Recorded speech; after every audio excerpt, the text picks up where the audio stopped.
It's car con carne. Let's eat in the car. It's car con carne. And now here's the star of our show, James Van Alstyne.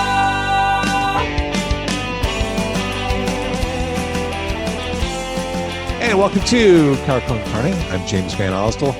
Still in quarantine, although temporarily. At some point toward mid to late April, Car Con Carne will emerge from its cocoon, chrysalis-like, and begin doing things out in the world again. I'll be behind the wheel. We will do interviews in the car again. We'll do on-site interviews. I have a lot of stuff planned, a lot of restaurants to get to, just like it was back in, 2019. Car Con Carne back on the road within the next few weeks. Be watching, looking for announcements along those lines. And I'll still do stuff like this. I'll still do stuff from home. I think a lot of us have learned cool things over the past 12 months that we can take with us into the post-vaccination world. And for me, it's being able to do interviews like this remotely. I plan on having local guests in my car doing the old school Car Con Carne format, but there are guests who don't live in Chicago who I still would like to talk to. And for those guests, I will continue to do things like this. And for guests who maybe aren't vaccinated yet, I'll continue to do this. But I like that kind of hybrid model moving forward. So that's coming soon. Did I say Car Con Carne? Sponsored by Siren Records McHenry. If I didn't, I meant to. Siren Records McHenry. My son is coming back from school this week, and I already know the one thing he's going to want to do other than order Lou Malnati's is go record shopping. And when we go record shopping, we go to Siren Records McHenry. It's like being welcomed by family, a very nerdy musical family that kind of gets you. So Siren Records McHenry, go visit them. And speaking of records, I want to mention one more time, if I haven't mentioned it enough already, this album right here just came out. Josh Caterer, the frontman, the voice of Smoking Popes, recorded at the Hideout. It is the Hideout Sessions, available on the Honorable Pravda label. This record is so good. It's Josh and this band doing a bunch of old standards. Beautiful vinyl record. Recorded at the Hideout to an audience of none, to an online audience. It was recorded pandemic style. The liner notes are spectacular. I say that only because I wrote them, but the music couldn't be better. Josh Caterer, the Hideout Sessions, friend of the show, friend of music, friend to all. So tonight it is a returning guest. The returning champion is George Zak. He is Odd Kid Art. That is his gnome to art. George, nice to see you. I know you have just a massive amount of artwork to share with us tonight. You've been busy since last time I talked to you was like Thanksgiving time. Yeah, we were supposed to do St. Patrick's Day, but I'm behind everywhere. So getting ready for a big show. So I have a lot of stuff to do. I've put off commissions and I've put off, friends' paintings and stuff like that because I just need the inventory. I had blue hands from today. So it's the proverbial good problem to have. Yeah, it is. Being busy is a hell of a lot better than having nothing. So right. So the art show I just referenced, it is happening Saturday. It is at Andersonville Galleria, 5247 North Clark, right over there by Foster and Clark, the lovely Andersonville neighborhood. People can stop by, see your stuff, and more importantly, George, see you. See me and buy stuff. And we'll have, champagne and hors d'oeuvres and stuff like that. Because that's what you do at an art show. Yeah, this is my first, and wait, stop right there. This is the first time you've ever done an art show? Like as in a absolute professional art show, absolutely. That's awesome. It's nerve-wracking, as long the art's already there, the rest is easy. It's just you shaking hands and talking about your art. You've already made everything. There's something that would be said for putting yourself out there for judgment. That's kind of its own thing. Well, you would, your personality, and when you let people into your life, so to speak, or they, when they kind of know you or you give a piece of yourself, there's always kind of weird apprehension to it. I get it. And here's the simple rule. If people don't like you, they're wrong. If they do, fucking geniuses. That's all you need to know. If they get it, they get it, If they get it, they get it. So I want to show a lot of the stuff that will be on hand on Saturday. And I'm going to wrap up with an original piece, which will not be at the Anderson Galleria, which was custom made by you for me, which is absolutely the coolest thing I've ever seen.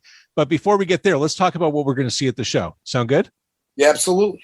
All right. So I literally, minutes before the show recording started, downloaded this massive zip file of like 30 plus images.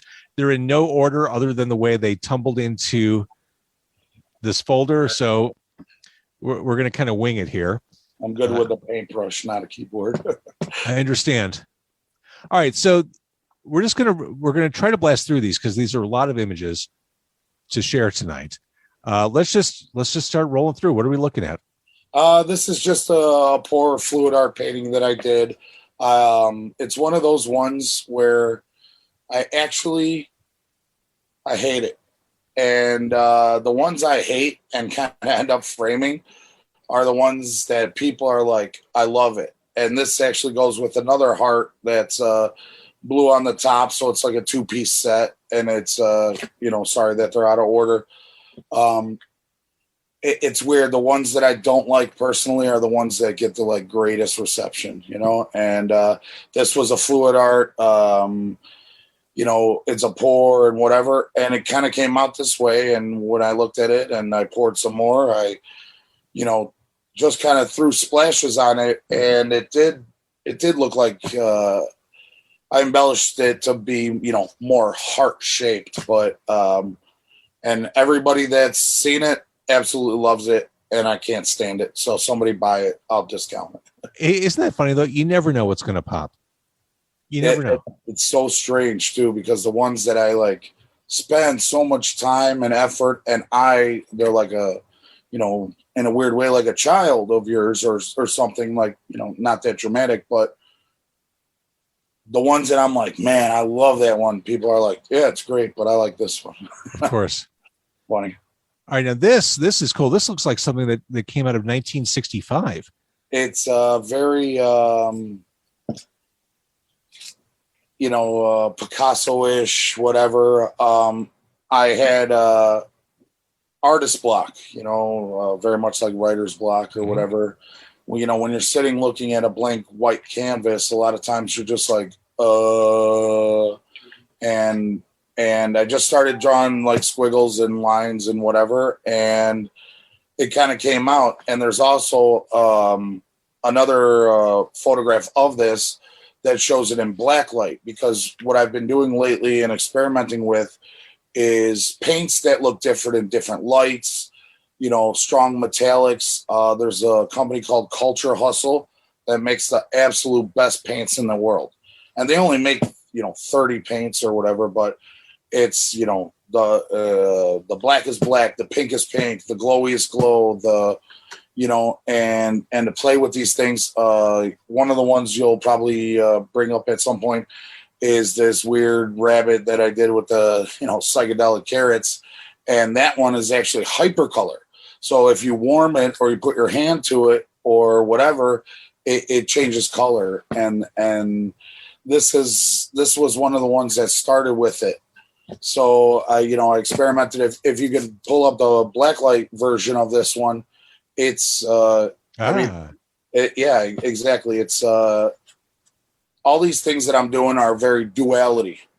So like I did, street art with high fancy frames, or the kink art or whatever that I've done before, the other series are now morphed into, the optical duality, I guess. So for people who are listening as opposed to watching, first of all, the frame is gorgeous. This looks like a very lovely blue frame. The picture itself, these very stark, vivid, swirling colors, the swirling blues and the kind of pink, very striking. But dead center, it looks like, to my eyes, looks like a pair of eyes, like bleeding green eyes that are disruptive to the overall flow of everything else. They kind of add a little bit of darkness to the purity that I'm looking at here. Well, and that's the thing. It's a duality, Van Goghs or Picassos or everything like that, mixed with, my version. I'm an alley painter, so to speak. I'm not a graffiti artist. I'm not a whatever, but I am, what I am, for lack of a better term, Liars Club, rock and roll, whatever it may be, mixed with the fake fine art that I'm doing, so I like the juxtaposition is the word I'm searching for. All right. So we're going to, again, try to blaze through these because there are a lot. All right. We're in the black light section of this folder, clearly. Is this the first picture we saw in black light form? The first picture. Okay. So under a black light or under, any different kind of light than it is white, white or fluorescent lights, any little difference changes these paintings that I've been doing. So it's like so I went to, sorry to take you on a tangent, James. I went to Zion National Park this year with my son and some friends. And when the sun comes up through the canyons and it's like pewter and all these colors and they're literally a mile high canyons at 10 o'clock in the morning is completely different than 10:07 or 10:08. And I like the idea of creating art or whatever I'm putting out, call it what you want, that it changes in different lights and different times and different, things, that it is a fluid or a live type piece. It's kind of polarizing, like a lucid dream, right? Where things are morphing or whatever in front of you, and the light changes things. The light in your backyard is different at 10 o'clock than it is 4 o'clock in the afternoon. Got it. Okay. And because you have a black light, I'm guessing you'd be a lot of fun at a crime scene. Or a hotel room, right? No, that's not a fun place to take a black light. All right. So what are we looking at here? This is another black light image. The frame looks really cool. This one was a fluid pour, and it reminded me of, for lack of a better term, a field of marijuana. And it just kind of had that vibe to it, so I just left it alone. That was just thrown on a canvas and moved around a little bit with, a Lazy Susan or, my shaker or whatever. And it was one of those things. I rarely stop. When something's good, I rarely stop. What I have the tendency to do is fuck it up and then fix it and make it completely better than it originally was. And this was the rare piece that I was like, wow, that just looks cool. And it glows cool. And it looks cool without the black light. And I like it. So I whether it was, my friend Rob or my fiance or whoever, somebody stopped me and said, nope, don't touch it. And I left it like that. And I like it. I love so it. It's very pleasing for some odd reason. Not the first time that marijuana and blacklight have been mentioned in the same sentence. Or art, right? Yeah, exactly. This is trippy. So it's a bunch of eyes. Now this looks very graffiti art to me. This is so I recently started using a bunch of different mediums. I've always done watercolor, acrylic, or oil. And this was the first time I went and I put a big investment into airbrushing. And it's hard and it's expensive and it's very, it's a lost art, right? Because, when you think airbrush, you think the big-eyed cartoon character or the, rest in peace type t-shirts or whatever. Mm-hmm. And it was huge in the late 90s and early 2000s. Well, I was like, well, shit, man, I get to spray paint faster. It was like a natural progression for me. And to use glow stuff and metallics and, color changing and mirrored paint and all these things. And what this is going to be the showpiece of the Andersonville Galleria thing for me. Help me understand here. How big is this piece and what is it painted on? Because I can't really tell. 3 panels. It's 3 panels, actually. It's probably Oh, it's right I behind would you. call it like 3 feet by 4 feet. Okay. All right. And it's there's still some touch ups and there's still some things I want to do. And this was one of those things where I was looking at these panels and I kind of liked how they sat an inch apart from each other. And I started painting with a brush and then painting with a spray can and then painting with an airbrush. And this one was kind of, it was personal, you know, and this one was very, it's like, it reminded me of the Eyes of Judgment, right? And that's why I made the, you know, the tentacles or whatever you want to call it. It kind of reminded me of snakes in the grass, right? Well, yeah, right. Because a lot of people don't want you to succeed, you know, and that's the harsh truth. So everything looks vaguely reptilian. Yeah, it's you know, it's there's a bee in there, and there's, you know, your own brain and Chicago PD or whatever. Yeah. It's the Eyes of Judgment, you know, and it's almost rebellion in those eyes of like, watch me, motherfucker, you know. I love it. I got it, you know. Keep watching. All right, so this is that's the image without any of the black light. So sweet. Okay, so you get a perspective of huge duality, you know. Got it. Okay, so again, I love the framework. Each piece is housed in its own frame that is a part of the piece. What are we looking at here? Oh, this one.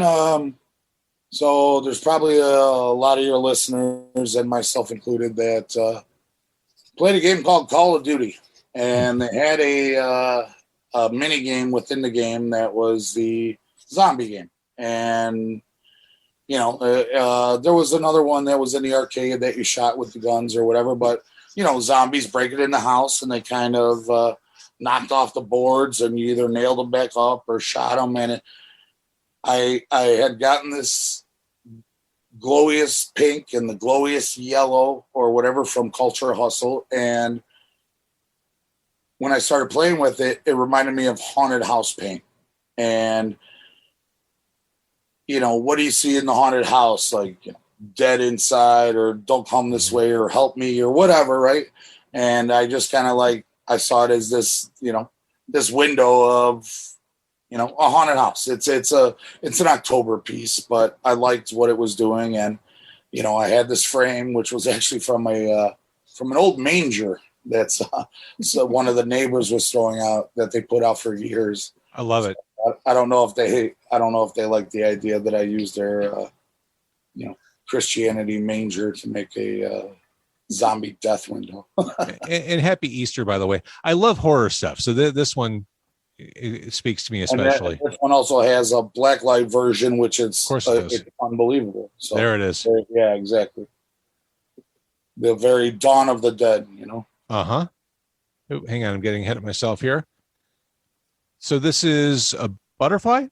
Yeah.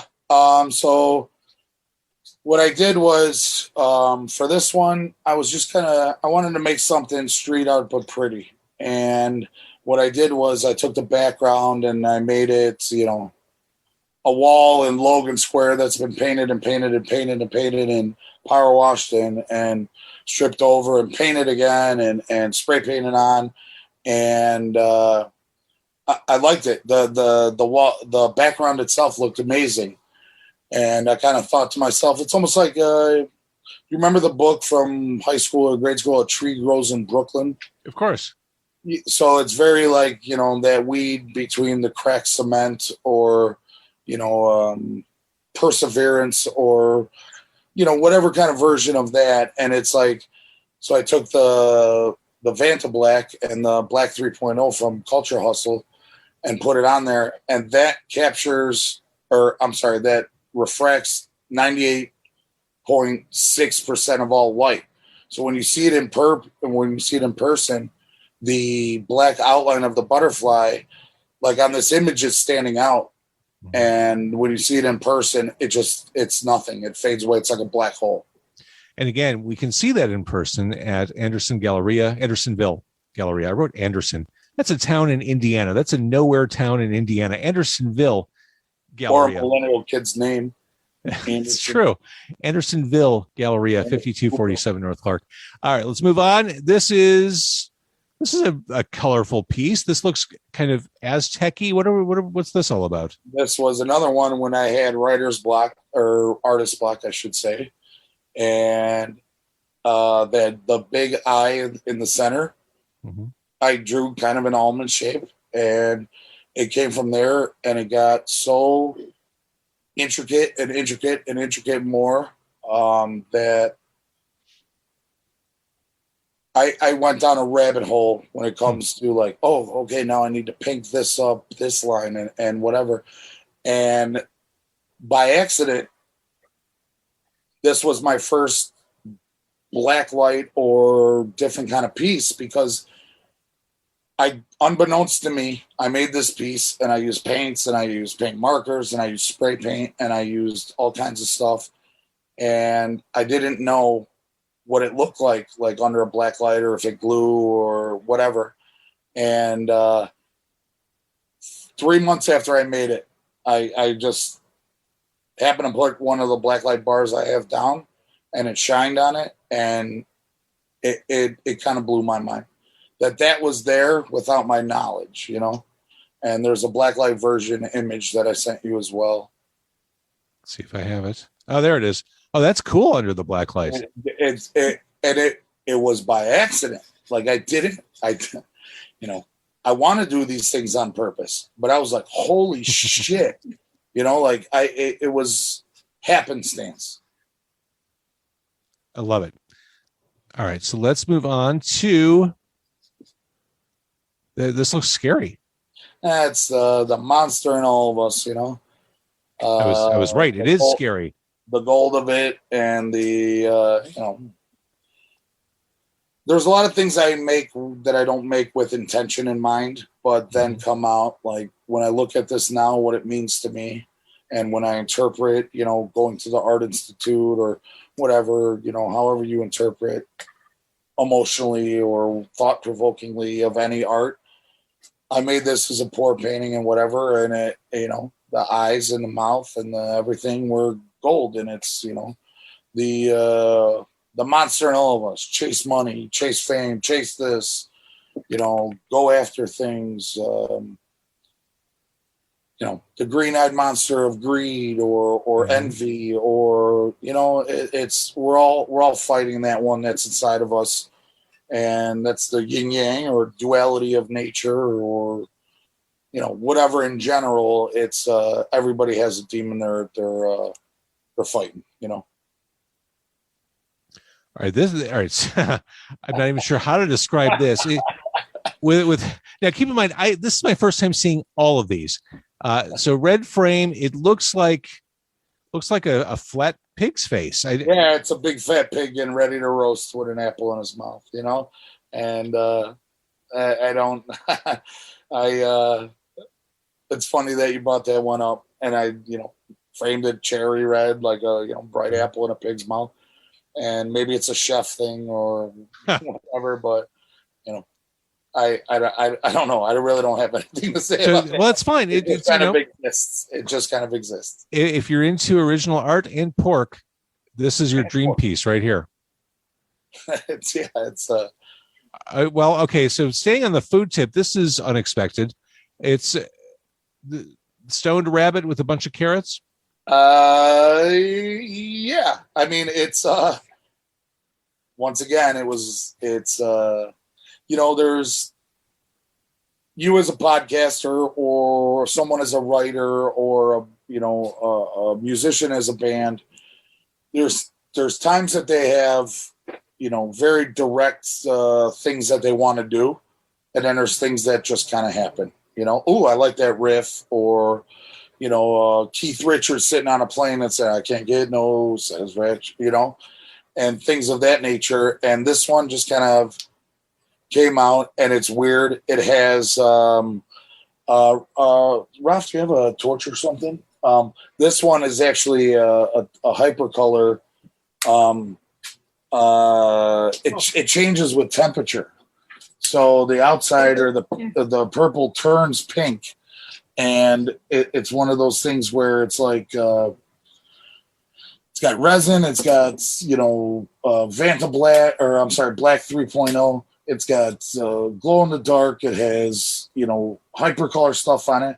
And then I was like, well, what do I do with the psychedelic rabbit? And I was like, well, you know what? Yeah. Fuck it. I'm going to make some glowy ass carrots. And that's how it's going to get framed with just, I'm just trying to make cool shit that makes me laugh or makes people smile. It's Aren't we all? weird, and it's so stupid in the best way. Because a lot of people were like, "Oh, Donnie Darko" at first, because of the Black Rabbit. Yeah, but, yeah. And there it is under black lights. Yeah, it's dumb in the most way. Yeah, There's shout out to Raf for helping me with the frame and carving all the carrots. So you did fine work. It helps being a chef too. So wait, did I somehow get through everything? No, there shouldn't be. There should be a bunch more. I got through. Why don't we talk about your nostalgia piece? Oh, I will. Okay, I just want to make sure I'm not missing anything. I think there were a lot of duplicates in here. That's why. Yeah, because it uploaded. I wasn't connected to Wi-Fi and the Google Drive and technology. You and I are gonna have a separate Zoom, and I'm gonna screen share. I'm going to deliver like the best Google Drive 101 for you. We're gonna get through this together. It's got to wait till after my art opening, because between the catering company and this art studio, I'm slammed. And again, good problem to have. But I know that doesn't lessen how busy you are. So, all right, you look. I don't ask for anything. I don't ask for any kind of compensation from guests or anything weird like that. But you've been kind enough when you've been on this show to provide or to create something original piece to talk about during our conversation. So earlier today, I received the latest original George Zak Odd Kid Art piece, and it is, it couldn't be more personalized. I'm going to try to hold it up as best I can to my webcam. I'm going to have to move my mic in order to do so. I can't see what I'm showing right now, but this is the frame and the background are made to look like a turntable, so much so that you have a tone arm attached to the canvas, and in the center of the canvas is a vinyl record with the Atlantic label on it. But the tracks on this record, they're all singles really. Side 2, track 1, Car Con Carne, track 2, WLUP, track 3, Toki with Skokie, right? 4, Q101, it's a place I used to work, and XRT, I worked there for about 5 minutes, but that's why it's a deep cut on side 2. But I love this, and some of my favorite artists are represented, especially the artists who I grew up listening to. There's the Bowie Lightning Bolt, because I grew up listening to Bowie. Alice Cooper, who I listen to Bowie and Alice all the time. But this is cool. The Anarchy symbol, of course, the Odd Kid Art logo, which you can find on any modern turntable. And this just, pitch control, the buttons, and Record City, where I nurtured a lifelong music buying and acquiring addiction as a kid. So that logo is part of it. This is pure JVO nostalgia here. Well, and that was the thing. When we ended the last show, I had done maybe 10 pieces or so of nostalgia art. And, I did like a Mad Balls painting that I didn't show you and stuff like that. Because to me, I started realizing that, the Mad Balls or whatever or the Nintendo controller or whatever it may be, that was someone else's art. So, I belong to all these groups and guilds and websites and stuff like that. And people are like recreating Disney or whatever. And it's like, it's a great painting, or, the technique is beautiful. It's very visually stunning, but I wanted to do, I don't want to ever reproduce somebody else's art. Right. And that's for them. And if they want to sell prints or if they want to whatever, up to them. That's fine. But when we ended the last episode, I asked you about, your nostalgia and your perfect summer day, because mine was filled with, debauchery and and whatever it may be. And you said yours was record store day and waiting, and the Tuesdays when stuff came out and you couldn't wait to run, and it was Record City, which, believe it or not, finding symbolism or logos or whatever from Record City is as huge and popular as a place it was, and as important as a place it was. There is nothing online. There is. You're right. I looked for a day and a half just for logos of it, and they're plastic bags. Used to be like people held on to them and reused them because it was a cool logo. It was on like Reddit or whatever, and there was pictures of the plastic bag, and that's where I stole one of the logos. Because as I remember the store, I'm sad I was never a vinyl kid. During those times I was, breaking my arm skateboarding every day, and I wish I found music long before I did. So yeah, I mean, we didn't have a lot of money, but we'd spend an entire day at the record store just walking up and down the aisles, looking at album covers, figuring out what we could buy in the budget bin for $5. But I mean, I remember seeing artists in stores who didn't resonate with me then, but looking back, I'm like, holy shit, I can't believe I was there. Like Psychedelic Furs and King Crimson. These artists just showed up at the record store back in the day when I was a kid, and you could walk up. Rolling Stones, that was our the hip was my mall, so Rolling Stones was right there, and it was the same thing. It was like all of a sudden, whoever is signing autographs or there at a random Harlem and Irving Plaza store that's not even connected. So I still go to Rolling Stones, by the way, occasionally. They have by far, well, maybe not by far, but they have a significantly large metal selection on CD, like a pretty untouchable variety of metal CDs. What do you do with a CD nowadays, though? I don't know how to plug it in my phone. Yeah, well, I've graduated back to stereo components and CDs, and I'm at the point where I swear I would never be where I wish I hadn't given away all my CDs. But such is life. But the point is, they've got a great metal selection. You're a vinyl guy, right? Like I'm just a music guy, but yes, I like having music. What there's always a argument of the crackle of vinyl sounds more authentic, and then the MP3 or the CD are the purest form of it, as electronically. So what's your thought on that, on the difference between vinyl or CD or 8-track? My thought on that is it's a really pretentious conversation to have. I'm not an audiophile. I couldn't tell you the difference between the way a 180 gram slab of vinyl sounds as compared to a record produced in 1989. I like the ritual of collecting. I like the ritual of listening, and I've said it a million times, so forgive me if you've heard me say this before, but when I listen to music digitally, I'm very ADD. I very much skip past stuff. I don't sit through it. I might go through the first minute and keep moving. The beauty of listening to vinyl specifically is that, for better or worse, you're locked into that album for 15, 25 minutes at a time. You're going to listen to the lost art of it. That's it. Be able to put on a Zeppelin or Pink Floyd or Doors album and listen to the album. And now with CD or whatever, I feel like they don't even really make full albums to be, a full story. Well, I think that's coming back around, mercifully, but it's true. When you listen to an album side, you're listening to the good songs and the bad songs. When you're listening to things on a playlist on Spotify or wherever you stream, everything's a la carte, and it feels like a very detached listening experience. There's something more deliberate about. Sorry, go ahead. When I go to grab that Josh Caterer record that I showed at the beginning of the episode, it's a deliberate act. I'm pulling that off my shelf. I'm committing to Josh for at least 20 minutes, probably the full 45, 50 minutes. Yeah, exactly. But if I were just streaming the album, I might just say, oh, let me see. Okay, he covered that song. Oh, there's Need You Around. And I'll move on to the next thing. Not out of disrespect, but that's just the way I consume digitally. Well, everything slows down.